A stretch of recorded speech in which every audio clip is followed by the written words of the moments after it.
अस्सलाम वालेकुम रहमतुल्लाहि बरकातहू। उम्मीद करता हूँ कि आप सब खैरियत से होंगे अल्लाह की फजल से। मेरे भाइयों, जो मैं बार बार ये जो फ़िक्र लेके आ रहा हूँ, जो आप लोगों के सामने ये पेश कर रहा हूँ मैं, इन्हें जो मामलात है, पूरे मुल्क के जो हालात है वो इस तरीके से बिगड़ चुके हैं। बहुत मेहनत करने की ज़रूरत है मेरे भाइयों, इस पे बहुत मेहनत और बहुत फ़िक्र करने की ज़रूरत है।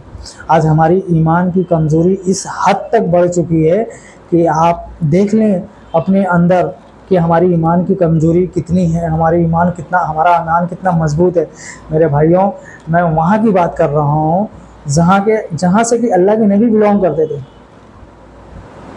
जिस मस्जिद का जिक्र हमारे कुरान शरीफ में है। मेरे भाइयों, आज फ़लस्तीन का मामला देख लें, मस्जिद अक्सा का मामला देख लें, किस तरीके से वहाँ पे तकलीफ़ें हैं, परेशानियाँ हैं, किस तरीके से यहूदी और नसारा जो है पूरी तरीके से हावी हो चुके हैं इस्लाम के ऊपर, मुसलमानों के ऊपर। मेरे भाइयों, बहुत फ़िक्र करने की ज़रूरत है। फ़लस्तीन के मामला को आप देखें,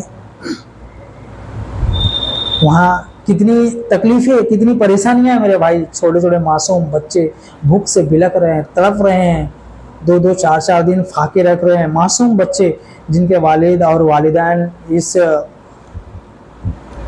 शहीद हो चुके हैं।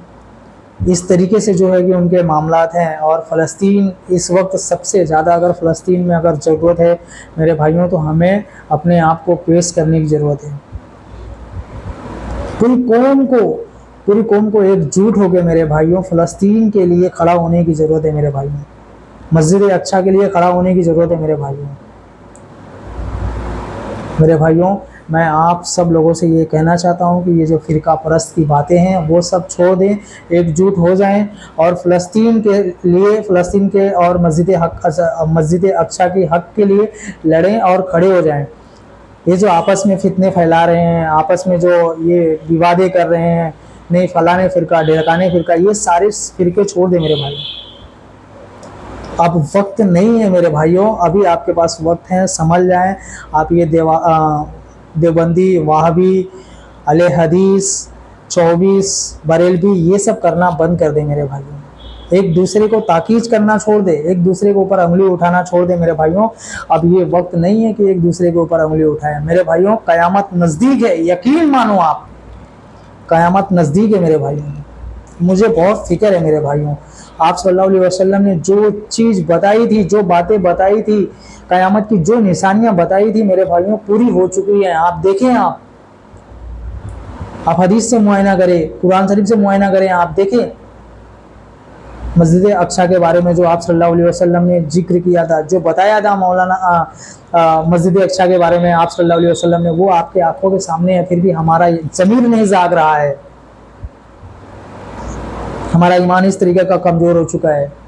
कैसे मासूम बच्चे तड़प रहे हैं भूख के लिए, और हम किस तरीके से फोकट नाजायज़ खर्च कर रहे हैं। होटलों पे जाके कई कई हज़ार रुपए खाने में खर्च कर दे रहे हैं।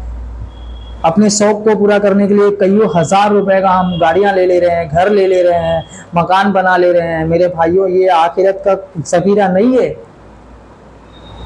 आखिरत का ज़खीरा इकट्ठा करें मेरे भाइयों।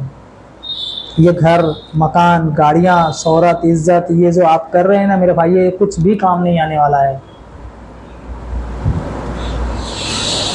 तो फिक्र करें मेरे भाई, और मस्जिद अक्सा के लिए और फ़लस्तीन के लिए अल्लाह से दुआ भी करें, और जितना हो सके उतना ताउन करें, उनकी मदद करें। और किसी ट्रस्ट के जरिए नहीं, किसी इंसान के जरिए नहीं। आपके अंदर वो सलाहियत है तो आप किसी ऐसे इंसान की तलाश करें जो इंसान उनका हक का उनके तक पहुंचा सके। ये एक बिजनेस बन चुका है, ये मदद करने का जो तरीका है ना, जरिया है ना, वो खिदमत का एक बिजनेस बन चुका है। लोग बिजनेस कर रहे हैं। मस्जिद का ताउन का मामला हो, किसी गरीब के हक का मामला हो, या कहीं जरूरत हो, तो ये एक बिजनेस कर रहे हैं लोग। उन बिजनेस वालों से दूर रहें और अपने हक को अदा करें, और सही तरीके से जिनका हक है उनके हक तक पहुंचाएं मेरे भाई।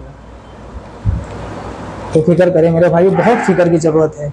और सबसे ज़्यादा अपनी माँ बहनों को मैं ये बोलना चाहता हूँ, किस तरीके से हमारी माँ बहन बेटियाँ जो है अपने आप को सोशल मीडिया पे आके पेश कर रही हैं। मेरे बहनों, ये बहुत शर्म की बात है, ये बहुत अफसोस की बात है, शर्मिंदगी की बात है कि हम अपने आप को मुसलमान कहते हैं। शर्म नहीं आती मेरी बहन आपको? डोमिनोज में जाके आप 600 रुपये का पिज्ज़ा खा के स्टेटस पे लगा रहे हैं, आपको आपका ज़मीर नहीं जागता किस तरीके से भूखा बच्चे वहाँ तड़प रहे हैं, आपका ज़मीर नहीं जागता? मुसलमान नहीं है आप? हाँ?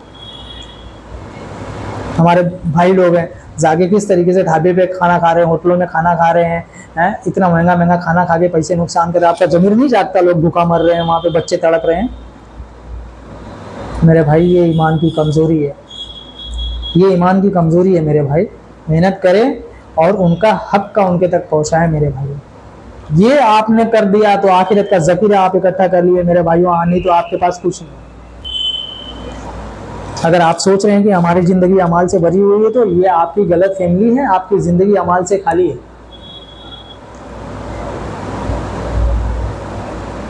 गफलत की ज़िंदगी जी रहे हैं आप गफलत की ज़िंदगी जी रहे हैं। आपको ऐसा लग रहा है कि आप जन्नत के हकदार हैं, नहीं है। आप गफलत की ज़िंदगी जी रहे हैं। जन्नत के लिए आपको जन्नत के लिए जद्दोजहद करना है। मेरे बहनों, मेरे भाइयों, मेरे अजीज साथियों, मैं आप लोगों से गुजारिश करता हूं कि ये गफलत की ज़िंदगी से बाहर निकलें और हक की ज़िंदगी जिएं, इस्लाम का परचम लहराएं मेरे भाई, और अपने ईमान को मजबूत करें, फिक्र करें मेरे भाई। अस्सलाम वालेकुम रहमतुल्लाहि बरकातहू। अस्सलाम वालेकुम रहमतुल्लाहि बरकातहू। उम्मीद करता हूँ कि खैरियत से होंगे आप सब अल्लाह के फजल से। मेरे भाइयों, जो मैं बार बार आप लोगों को ये बता रहा हूँ कि ईमान की कमज़ोरी है, हमारा ईमान उस तरीके का नहीं है, तो ये हकीकतन मेरे भाइयों आप अपने आप को इस तरीके से जो है मामलात में उलझाए हुए हैं कि आपके दिलों से आखिरत का ख्वाब निकल चुका है और दुनिया आपके दिलों में घर कर चुका है। हुजूर पाक सल्लल्लाहु अलैहि वसल्लम ने जब इस दुनिया में तशरीफ़ लाया तो सबसे पहले आप सल्लल्लाहु अलैहि वसल्लम ने इस दुनिया को, इस उम्मत को मैसेज दिया कि आप जैसे ही इस दुनिया में तशरीफ़ लाए, चंद वक्त मिनट बाद आप यूँ पलटी मारे, पूरी तरीके से आप ऐसे मुकम्मल सजदा आपने किया कि कोई आलिम इल्म भी उस तरीके से सजदा नहीं कर सकता जिस तरीके से आपने सजदा किया। आते ही आपने इस उम्मत को ये मैसेज दिया कि ए मेरी उम्मत के लोगों, नमाज हक है, सजदा करना केवल अल्लाह के सामने।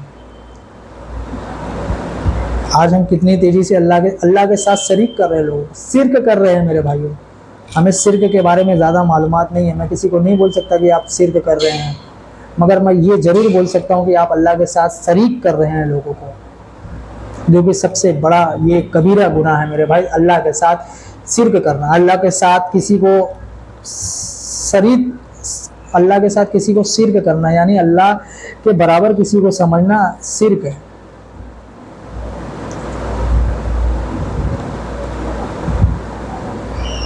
ये अमाल की कमजोरी।